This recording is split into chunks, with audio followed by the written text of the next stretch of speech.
startup ride for the last 40 years. And today I have my special guest redefining work, AI strategy, and the new digital workforce. No other than Mr. Parik Makwana.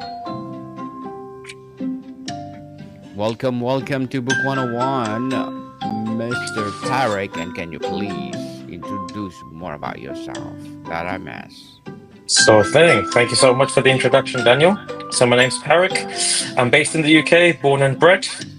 I have had the privilege of working with some of the largest organizations in the world with technology. I've seen everything from cloud adoption and the way that we look at AI. I have a very much personal interest and passion for things like technology, so very much into the crypto space, and ultimately all things personal transformation as well. So I like to stay curious, always like to understand what's disrupting the marketplace, and ultimately how can we move the needle forward, both with organizations and individuals.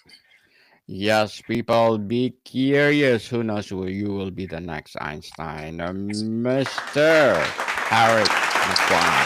Thank you so much for sharing your knowledge and wisdom to the world. And today, let's talk about the demystify AI and provide actionable insight of all the small businesses and everyday people. For some who feels AI is just a buzzword for a big companies, how would you define it in a simple, practical terms for a small business's owner or an individual? Yeah, so that's a great question. And I think it's one that the market and customers have been thinking about for a while now. So, see, AI isn't a new thing, right? It's been around for a number of decades. What's really caught the traction of it is when we think about tools like ChatGPT, it's taken off and it's close enough to 3 years now since it's become so accessible for the average person. I don't think it's a buzzword. I think it's very easy to find very tangible value from this, and it's available to pretty much anyone who's got an internet connection and access to an email address. So I think in terms of how to find value for the average person, right? Whether you're a business owner, whether you're not, the question always is going to fundamentally come down to what is the problem that you're solving. You see, AI, like almost any other technology, is just a technology. It's a means to an end. Now, if you don't know what problem you're solving, it does very much come across as a bit of a buzzword. Are you just trying to drive some attention because you want people to think you're modern and innovative? The reality is, you could use it as a home user. You could think about, I have a potential health condition. How can I manage this better? I would like to start thinking about investing. What are the stocks and shares that I could be looking at? What are the key things I need to learn? So, for example, if you're looking to go into a new domain, you're just someone who's very curious. Maybe you'd like to even learn about history. You can use AI now very accessibly. It's like talking to an expert. That's the best way I think about it, right? Instead of thinking about it as an AI, just think about having an expert persona that you're able to converse with. There's multiple tools out there: ChatGPT, Perplexity, Grok, Claude. All of these tools are amazing. And your limitation is basically your mindset and your ability to think. So I think you can go absolutely anywhere with this, whether it's a personal endeavor, a business endeavor. I think the world is yours with AI. Mr. Parik, what is the absolute easiest low commitment way for someone to just start using AI today to see its values? Okay, great question. I mean, I would keep it nice and easy, right? ChatGPT and Claude, they both offer free tiers. All you need to do is sign up with an email address and just play. What are things you've always been curious about? What's something that you want help with? What is something that is interesting to you or a problem that you're currently solving? Whether you're trying to problem solve, whether you're trying to learn something new, whether you want some help in the way that you plan something, just explore. You know, I can give you lots of thoughts and processes. The internet is flooded with this. There's podcasts, there's YouTubes, there's books. The reality is, it depends on your personal context. How you want to use it will obviously depend on what you're looking for. So what I would say is just take a personal problem. What's something you're interested in? Pick a topic you're interested in and ask it. Can you give me an overview of topic X? What are the key things I should know? What are the common mistakes for people doing this? So if you want to start a new business, ask it. Create a new business plan. What are the common mistakes people make? and you'll realize just how much information is available to you. And the more specific you get, the better the answer, the better the context, the better the output.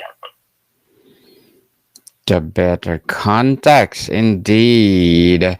And Mr. Parik, many people think learning AI will take too much time. How can they actually use AI to save time for day one, even while they're still learning?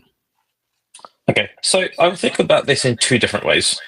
There is learning AI to make the next AI model, whether that's you want to make the next ChatGPT, the next Claude, or it's actually just using existing AI technologies in your current workflows and business. See, if it's the first one, what you're looking to do is very advanced AI, algorithm, software engineering, mathematics. For the vast majority of people, when we talk about being an expert in AI, what you really want to do is be able to think about how do I learn to prompt engineer? Prompt engineer is basically being able to ask good questions to ensure that you're getting an output that's great, or at least suitable for what you're looking for.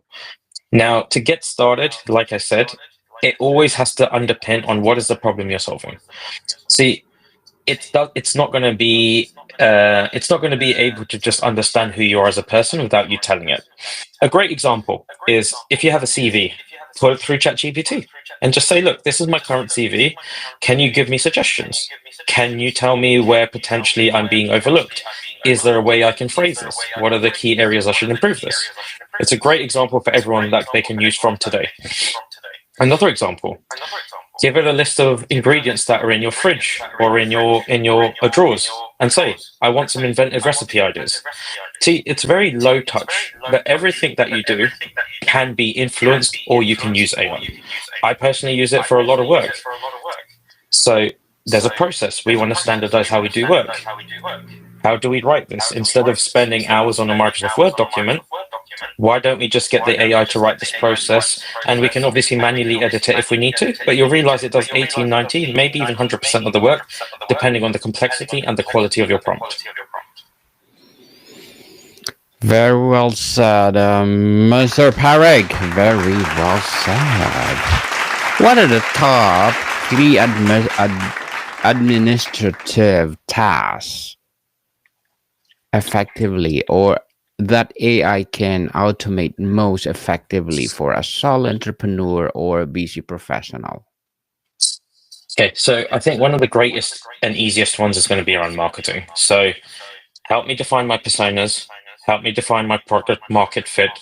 Where are my personas hanging out? So are they on Reddit? Are they on Facebook? Are they in face-to-face communities?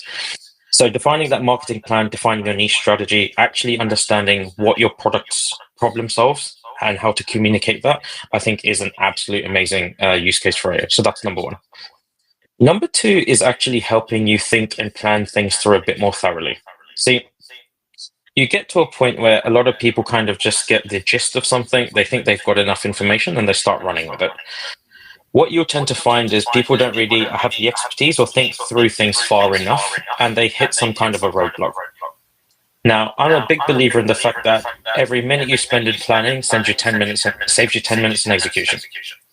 So whatever your plan is, whether it's going to be adding to your product a new feature, you're thinking about expanding into a different market, potentially you want to experiment with a few different options. The more time you spend planning and having AI as almost your co-pilot to think about your ideas, just make sure that you've thought about the edge cases. It's a great way to just have someone to balance that off. So you say solopreneur, but the reality is you actually have an expert that is your AI. So that's two. And then the third one, I think, which is great, is actually helping you think about trends, what's happening in the news, what's in the analysis that could really impact you.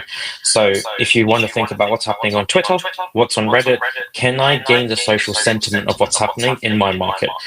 What is the language of my customer base? What are they after? What are their pain points? See, I'm a big believer in lots of people have great products and services, but they don't necessarily know how to communicate that in the language of their clients or their customers. So being able to do that research in a great automated way, it saves you time, it gives you a better output, and it ensures that you can actually spend the time on the things where you need to. For all small business owner wearing a marketing hat, how can AI help them quickly create first draft of the blog posts or social media captions or email newsletters? So it comes down to what are you trying to say and how prepared are you? So I'll give you a very simple example. Let's say, for example, I have a business where I am selling coffee beans. What I first need to understand is what is the unique proposition about the product that I have? Is it how it's sourced? Is it how it's made? Is it the price? Is it the volume? Is it something else? Now, if I haven't defined what my USP is, great start is I am selling X coffee beans. This is why I'm interested. This is why I'm passionate. Can you help me define my USP? So that's going to be step one. Now, if you already have your USP, maybe you already have some customers or you've already started your business. The next piece is okay, this is my context. These are my personas. Can you create me X number of tweets, X number of captions, carousels, or whatever output you are looking for? You want to be as specific as possible. Is it a particular subject area you want to cover? Do you want to talk to a particular persona? What is the key elements you want to be able to extract and articulate? But within 2, 3 prompts, you can generate a blog post. And that's starting from almost zero. Yes, interesting facts. Mr. Parik, and how can AI tools transform the way we handle meetings from preparation and note taking to extracting actionable insights? So there's plenty of tools on the marketplace which you can use for meetings. I use a tool called Otter AI. It's great. It goes into the meetings, even meetings that I don't necessarily have the time to attend because I've got clashes. It's able to go in. It gives me the full transcript. So if I want to record, if I want to relearn, or if I want to re-listen to the entire meeting, I can do that. But I can give it a template, and it's able to articulate and extract the key insights. So not only can I actually refer back to those notes, if I'm not able to be in the meeting, I can use tools to do this. Another thing that's also great is once you take those insights, and let's say I need to write an email, I need to cascade this out to someone, I can take those insights. I can say to Claude, look, these are the outcomes of my meetings. Can you create me quick summaries that I can email to everyone in the team? And it allows communication, it allows distribution of this to be streamlined end to end, and it makes everyone's life far easier. For a business with limited staff, how can AI powered chatbots or email responders handle common queries without losing the human touch? So that's a fantastic question. So this is always going to come down to context. So when you want to articulate in a human way, what you're saying is you don't want it to repeat certain patterns, or you think that the human way is defined in a particular way. See, I would say I'd probably argue ChatGPT is probably just as good, if not the same as the way that most humans can talk, and most humans probably couldn't tell the difference between AI content and non-AI content. So the reality really is this: what are you trying to communicate? Is it a particular style or persona you're trying to map to? And what I often find people are not liking is not necessarily the fact it's a response from AI. It's not actually solving the problem that they want. So if, for example, I have a chatbot on a website and I want to cancel my account, and it says, these are the 5 options you can do with me, but canceling my account is not one of them, and I can't talk to an agent, that's actually where the friction in the customer experience is. It's not the AI. A customer was more than happy to use AI if it's going to make their result far quicker and better. So that's why. In terms of communication, again, you have the ability to really tailor. And marketing, when you think about a newsletter, for example, you're sending one form of messaging to everyone and hoping it lands. Now, when you think about more bespoke marketing tools, you can do segmentation. Is it based on their location, their interest, potentially a survey you've sent out? You can now almost send more unique newsletters based on the personas and the segments you're targeting. And we're going to get to a point where the technology will allow you to communicate with your potential customers almost as if it's a one-of-one. And that's the true value of AI. It's that unique scale and context to your entire potential customer base. Mr. Parik, let's talk about the working smarter and gaining on ads. Most small businesses sit on a gold mine of unstructured data.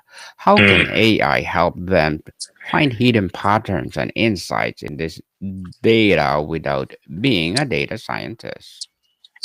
Yeah, so this is always going to be a very interesting one. And it depends on the levels, the amount of data you have, what is the data that what is the insights you're trying to extract. See, one of the big things you'll hear about is AI hallucinating or give you false information. Now, it's one of those things dependent on the tooling that you have available to you, depending on the insights you're trying to extract. Maybe these off-the-shelf tools are not actually purpose-built. So you may have a machine learning use case. You see, with the word AI, it's a very generic umbrella term. It encompasses a number of different mechanisms in terms of how and what that means with AI. So there's machine learning, there's reinforcement, there's deep learning. There is what most people are now comfortable with is generative AI. But generally, to answer the question, let's say you have a spreadsheet of your sales and you want to understand seasonal demand. Assuming your data is actually the quality of the data is good, by all means, putting that through ChatGPT and say, "This is my sales data. Are you able to extract me the insights? What are things potentially I'm missing?"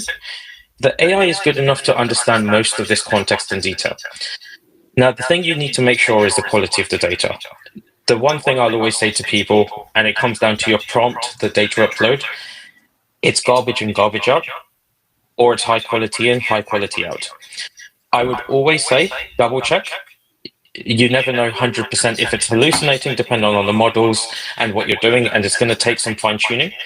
But by all means, uploading an Excel spreadsheet, uploading a number of files, and asking it to extract the insights is absolutely able to do that.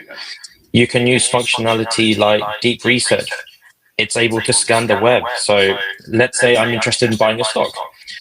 I could ask it, can you go find me the recent earnings reports of a particular company? Could I understand where the market is, and can you evaluate all the different analysis types to tell me, is the market good or bad right now? Is there a potential recession coming? So there's lots of data available. And again, it depends. What are you trying to do? And what is the quality of the prompt that you have asked it? Mr. Parik, as a redefining work AI strategy and new digital workforce, what are your short term and long term goals? My short-term goals is to enable people to use AI. I think it's a great opportunity to level up the playing field. So, before when we used to think about Google, you could prove someone right or wrong and say, is this true or not? And Google could give you the right answer. It might take a bit of digging, but you could get there. AI is now making it possible for you to learn practically anything, and therefore, actually, your ability to think, your ability to be curious is actually your limiting factor now. So, anyone here can easily type in, "Can you teach me the fundamentals of astrophysics?" I want to become a chef. What are the key lessons I want to learn? So, what I absolutely love is democratizing technology to make it accessible for everyone. From a long-term goal perspective, I want to make these tools even easier. You see, something with a chat GPT, it's a generalist. It's great for a lot of things, but sometimes people don't know how to use it. What problems can it solve? Now, you can just try, but the other idea is how can I orchestrate and build businesses to actually help people better use these tools in a way that's meaningful to them? So if I think about what are the problems people face, sometimes it's money, sometimes it's health. We think about nutrition and personal training. We think about how can I better plan my next travel itinerary. See, these are all great use cases for AI, and you can use the generic tools on the marketplace. But I would like to make these tools more bespoke and more accessible to the masses, and actually trained on data that is far more specific to that context to give them even better outputs and results. Good luck to your goals, Mr. Parik, and looking forward for more success. And what will be your piece of advice for those people out there want to be like you? My advice is just try. This is not one of those things that's theoretical. It becomes easier the more you do it. Just think about it as if you're using like a normal messenger. Imagine this is MSN, Facebook chat, WhatsApp. You're talking to an expert on something. Let's not overcomplicate this. There's plenty of guides and tools, but the first thing is get comfortable with the tool. It is just like using natural language, which is the beauty of it. So as long as you can talk and it accepts a number of different languages, just get into it. Then what I recommend is start exploring techniques about how you really want to leverage it.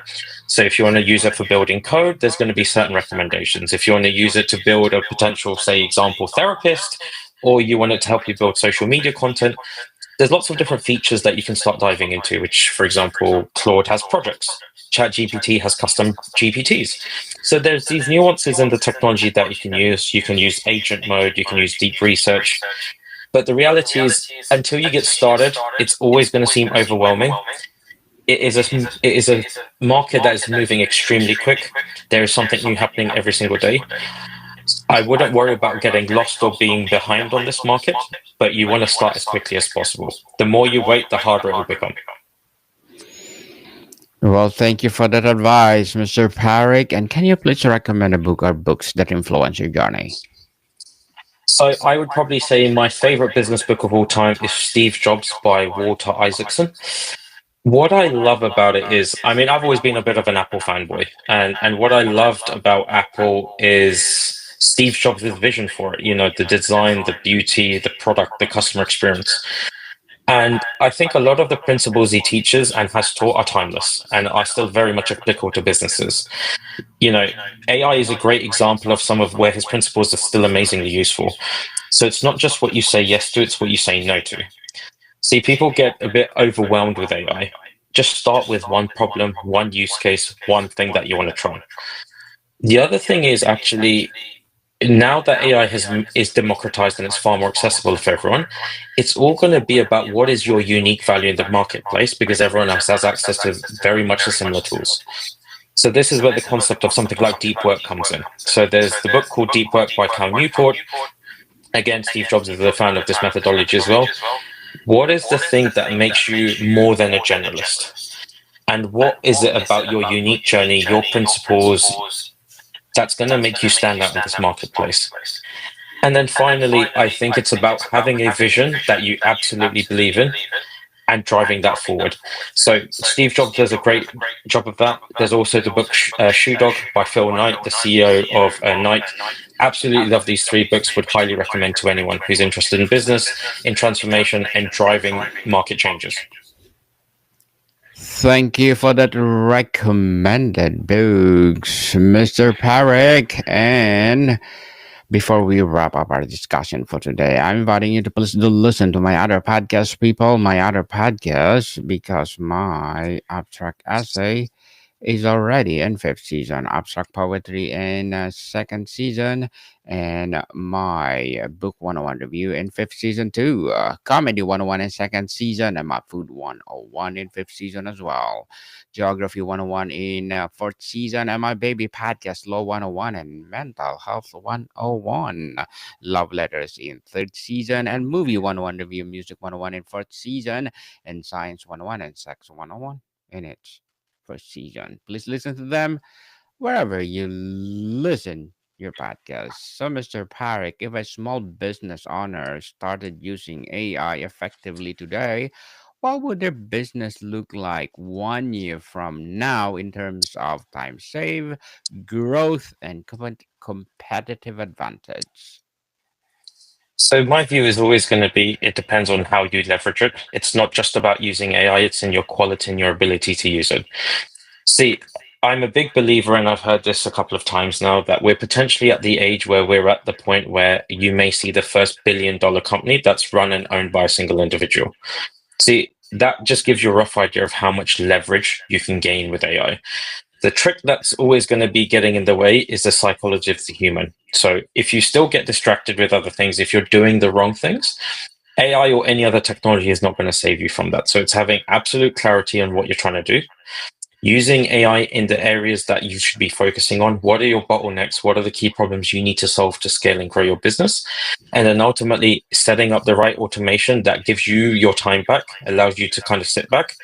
And ultimately, you can drive and grow the key and spend time in the key areas, whether that's with people, whether that's on particular agendas, partnerships. But your AI can do fundamentally a lot of your business right now, depending on what industry or sector you're in. Mr. Parik, thank you so much for sharing your knowledge and wisdom to the world. So, can you please invite our listeners to support your advocacy, your business, or whatever projects that you're doing right now? So right now, I'm building a startup called Aura Edge, and this is my startup to help making trading and investing far easier to individuals. See, one of the things is I've always been interested in trading and investing, but I realize there's just so much information I need to analyze. What's the market sentiment? What is happening with this particular company?